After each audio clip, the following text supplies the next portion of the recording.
Blank, you attend the meeting yesterday? When? Kailan nangyari yung meeting?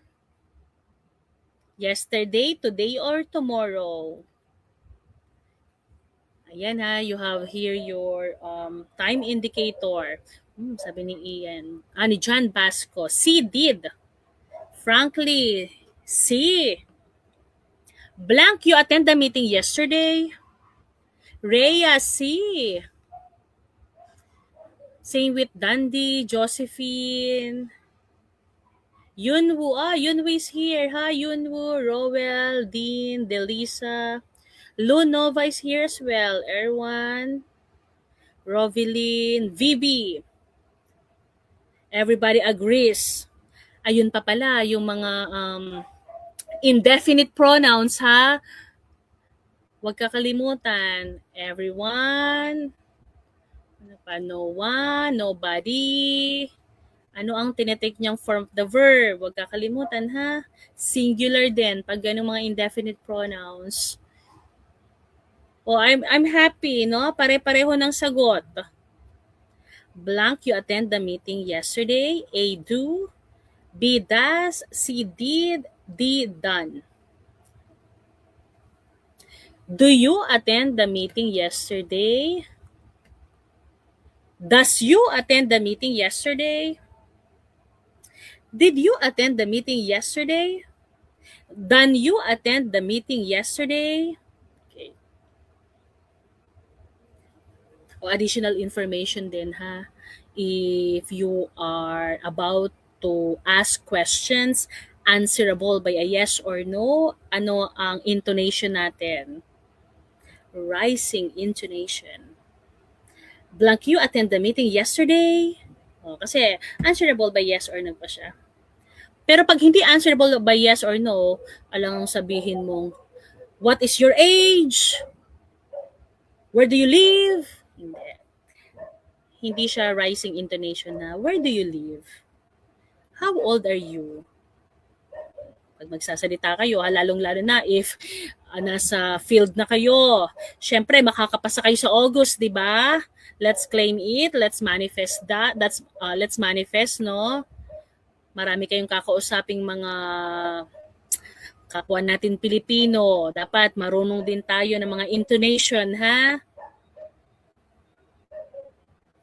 Hello, Coach. Have a blessed evening po. Medyo nahuli lang join sa live.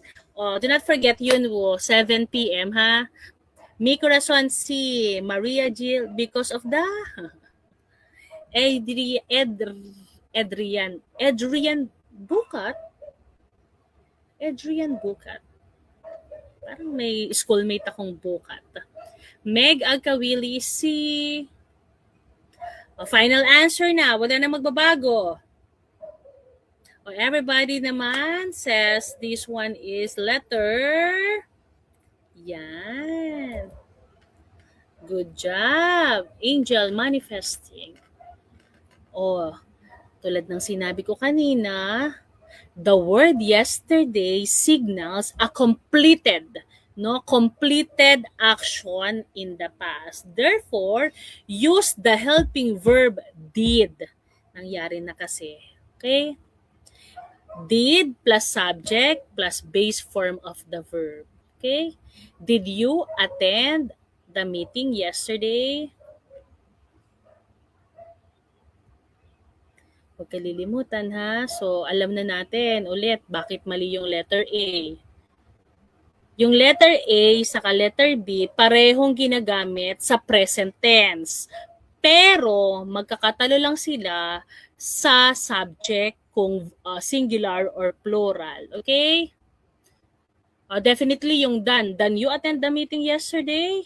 Past participle only. Hindi siya makaka-stand alone. Ha? Wag pati, na-late na ako. That's Sherry. Maylord, my math question, ma'am. Yeah, you watch visit our Facebook page, Team Padayon Review Center. Marami din doon. Mapapanood nyo, mababasa nyo yung mga math questions. Pag kay Coach Risa, wag nyo nang asahan yung math questions, okay?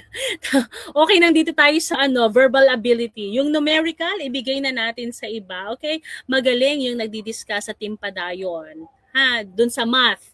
Sa math. Yeah, panoorin nyo sa Facebook page namin. Okay. So, wag ulit kalilimutan ha. If you will be seeing time indicator like yesterday, last week, ago, yung mga yon, yesterday, last week, ago, nangyari na siya. Usually, past tense ang ginagamit. Okay?